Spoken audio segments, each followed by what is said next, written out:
So I remember a conversation that stayed with me long after it ended. Not because it was loud or dramatic, but because of how casual a judgment was delivered, as if it was already settled, a settled truth. I had met a Ghanaian girl some time ago.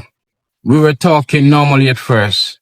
Nothing deep, just the kind of back and forth you have when you're getting to know someone. At some point, the topic of dating came up, and she said something that caught me off guard. She said quite directly that she would never, ever date a Jamaican man. There was no hesitation in her voice, no maybe, or it depends, just a firm line drawn in the sand. I remember pausing and asking her why, and her answer was simple. She had heard too many stories. So I asked the obvious follow-up question. Had she ever actually dated a Jamaican man before? And she said no. And that was the moment that made the conversation feel less like a personal preference and more like something inherited. I believe she had built up from experience, but from secondhand experience, secondhand narrative, stories passed around, repeated, reshaped, and eventually accepted as facts. What made it even more striking was the contradiction sitting right in front of me. In the same conversation, she described me as a really nice person. We got on very well. There was no tension, no bad energy. We had stuff in common. Nothing that would justify distance on a personal level. And yet, even with the experience unfolding in real time, she still held the same conclusion.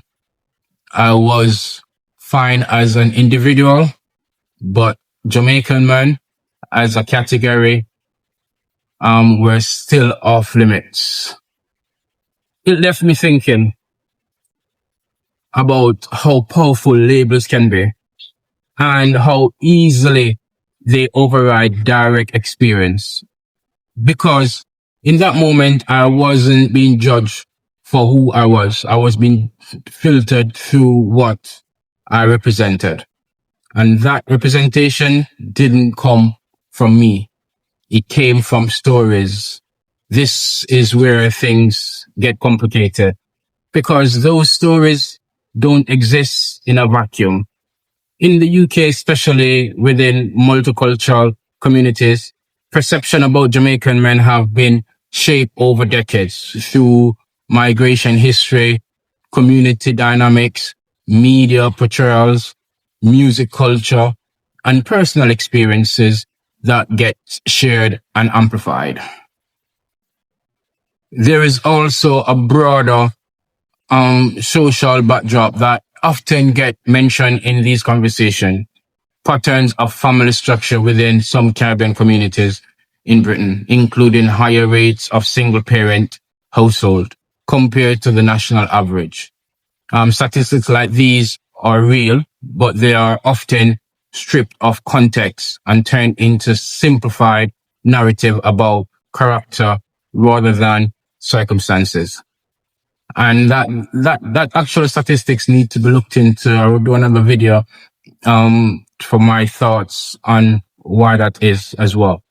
But back to this conversation. And once a narrative becomes, simple enough, it becomes easy to repeat.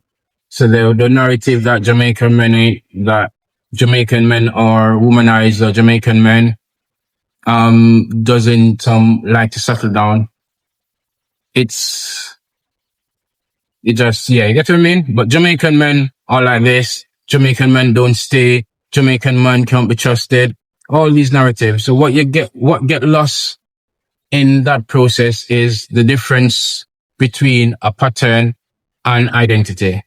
A pattern may exist in certain environments or situation, but identity is apply to everyone within a group, regardless of their actual behavior. And that is where stereotypes take hold, not necessarily in pure invention, but in over generalization. So it just seems to us say, even though there's some truth to the situation, it just overgeneralized. At the same time, though, it would also be dishonest to pretend that behaviors has no influence on perception. And human beings don't form beliefs out of thin air. They form them from what they see, what they hear, and what they experience directly or indirectly, as this girl was sharing with me. And if someone has repeatedly heard stories of instability, inconsistency, or broken relationships, those stories begin to shape expectation. But expectation is not the same as truth. And this is where the tension lives. Because on one hand, there are lived realities that contribute to certain narratives. On the other hand, though, there are individuals who never fit those narratives at all, but still carry the weight of them, which is very scary and unfair as well. And what struck me most about that conversation was not that she had preference. That is her right? She have a preference. That's her right to choose whoever she wanted to deal with. It was how absolute the preference was, despite a lack of personal experience to fully justify it. You get what I mean?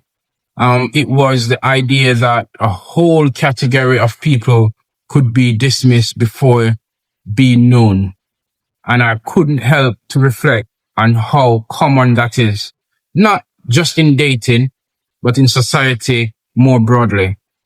We often inherit opinions the same way we inherit language, quietly, without questioning where they came from. A story told enough times becomes memory, man. And a memory repeated enough becomes belief. And belief left unchecked becomes identity assigned to others. Yet real life really fit into category so neatly. Because while stereotypes travel quickly, individuals do not. People are far more complex than the labels that is placed on them, and often exists in contradiction to the very narrative used to define them. I think about that conversation often, not because I was trying to prove her wrong, but because it revealed something bigger than both of us. It showed how easy it is to decide who someone is before they have even had the chance to show you. And maybe that is the real issue, not just with Jamaican men or any group for that matter, but with how quickly certainty replaces curiosity. Because once certainty takes over, people stop asking questions, you see. And when questions are stopped, understanding never really begins.